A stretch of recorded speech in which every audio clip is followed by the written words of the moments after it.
I'm sure many of us out there have heard the term voting with the dollar before, but do we really know what that means? In today's video, I'm going to dive a little bit deeper into what voting with the dollar really means, why it is such an important thing, and also some tips on how you can vote with your hard-earned dollars as well. So let's get started. Hello everyone, if you're new to this channel, my name is Catherine, and on this channel I talk about quite a few different things just around slow, simple living, how to be a little bit more natural and mindful.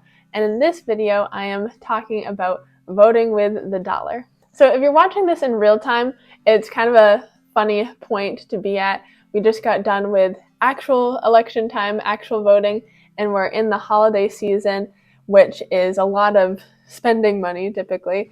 So I thought it'd be an interesting topic to discuss right now. Of course, this applies for any time of the year and is relevant any time of the year, but it just is interesting because a lot of us see the importance in voting politically, which I do think that is important, but a lot of us might not think about the importance of what voting with the dollar can really do and impact in our day-to-day lives and our communities. And also, I think a lot of people are starting to come to the realization that a lot of spending happens around the holiday season that is kind of meaningless, pointless, and is going to things that maybe we shouldn't be spending money on. So that's just a little bit of food for thought. But before I get too off the rails, let's get into what is voting with the dollar. If you've never heard that before, or if you've heard it before but don't really know what it means, let's give it a definition. So the term voting with the dollar has been seen since early 20th century, and it's a term used to describe how consumers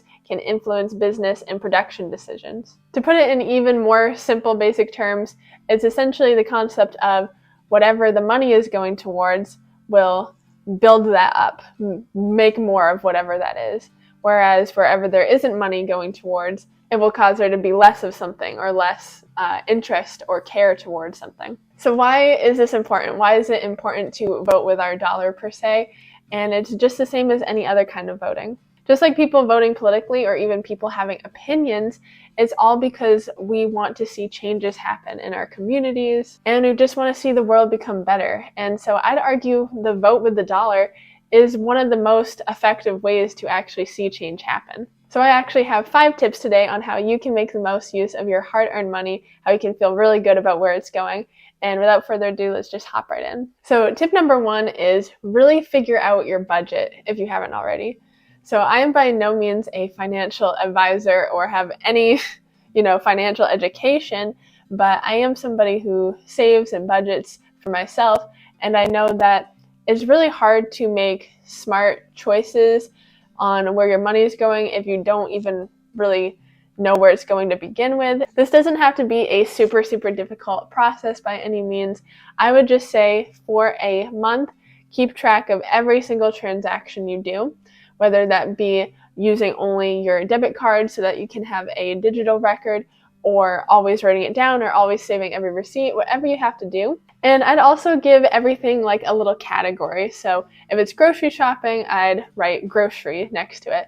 If it's, say, you bought some clothes, I'd write clothes. Then at the end of the month, just bring it all together and you can really see that you spent maybe this much on groceries for the month, this much on clothes, this much on, let's say, utilities, right? And that really starts to just make a clear picture on your kind of financial situation to begin with, what money's coming in and what it's going towards. And I think that's always the best place to start whenever we're talking about anything with money, is just knowing what your current in and outs are. Tip number 2, don't feel the pressure to change everything all at once. I know if you're like me, then you can dive into rabbit holes and you want to just put your most effort all in all at once, but that can be incredibly overwhelming, especially if you're just starting to kind of think about this and think about changes you want to make in your life. Don't try to change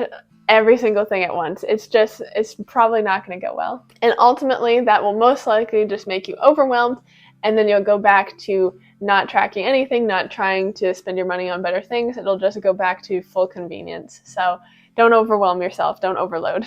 Let's go back and look at the categories that you figured out in tip number 1 and pick just one.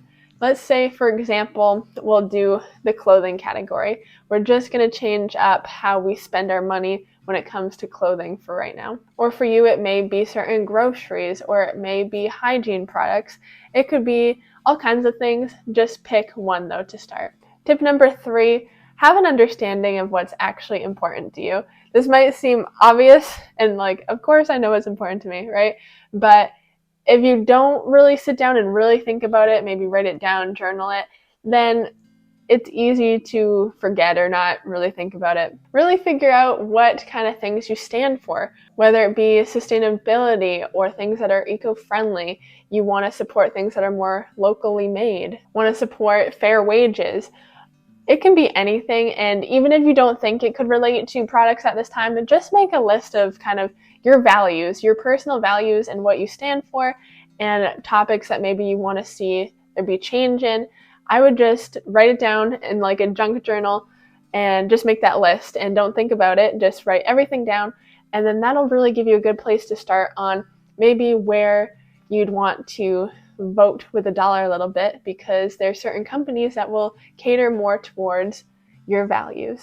Tip number 4, and this is probably the biggest tip and one of the most important, is really having it all come together, is don't just take marketing at surface value.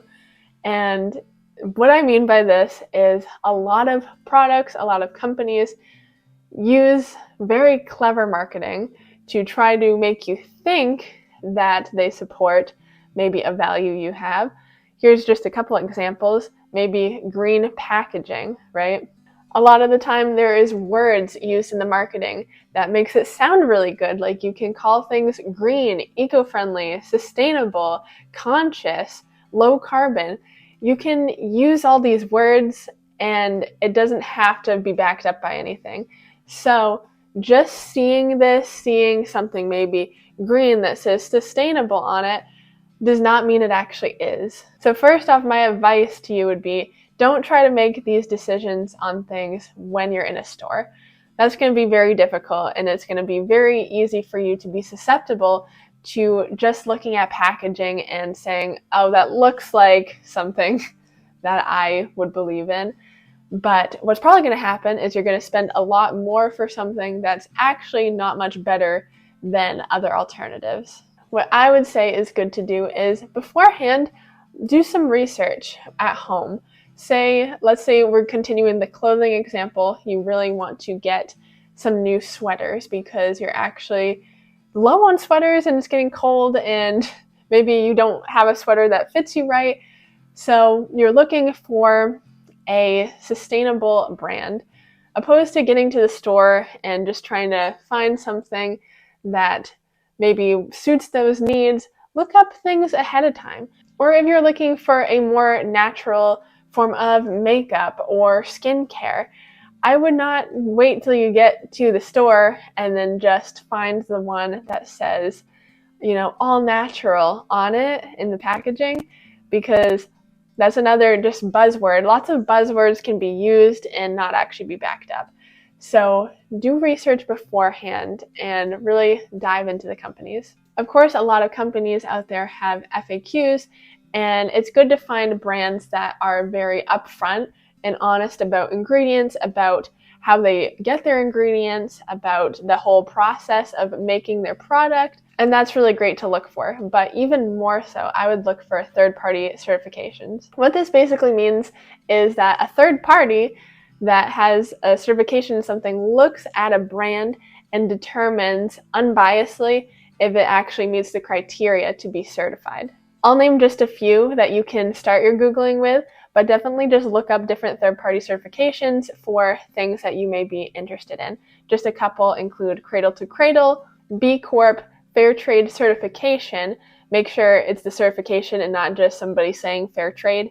The Global Organic Textile Standard, and there's so many more. So definitely do research on that, because that is a deep topic that if you're interested, I can dive into myself with you, but I would encourage you to start that Googling process. And tip number 5, I would just say, if you can, try to set aside in your budget just a little bit, however much you can, of money to go towards maybe donating, just going towards different causes that you support in some way. I know, especially in this economy right now, that is very, very difficult. We're all pretty much living paycheck to paycheck, and it is hard. And I'm not going to be, mad at you or upset at you if you can't do that, but I would say at least having the mindset to want to do that, to work towards that, is a good thing. We should all try to remain in the mindset of giving opposed to the mindset of just focusing on ourselves, in my opinion. So if you can make it work, maybe not even monthly, maybe just yearly, if you can just set aside some money to specifically donate or go towards a cause that you care about, I think that can make a big difference. Every little bit counts. I think a lot of people can get discouraged because it feels so hard to make a difference when a lot of things are controlled by the bigger picture, I guess I'll just say, the bigger players in the games.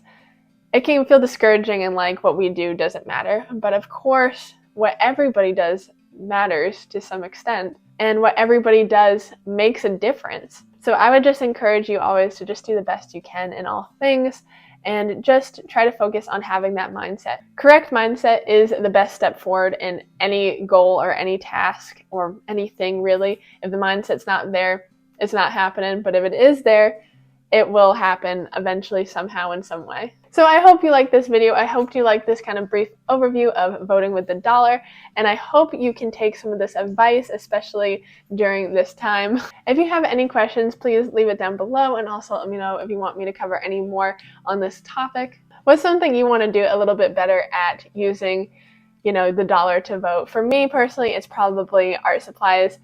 I do kind of usually go and just get things on Amazon if I need it, like paint or something.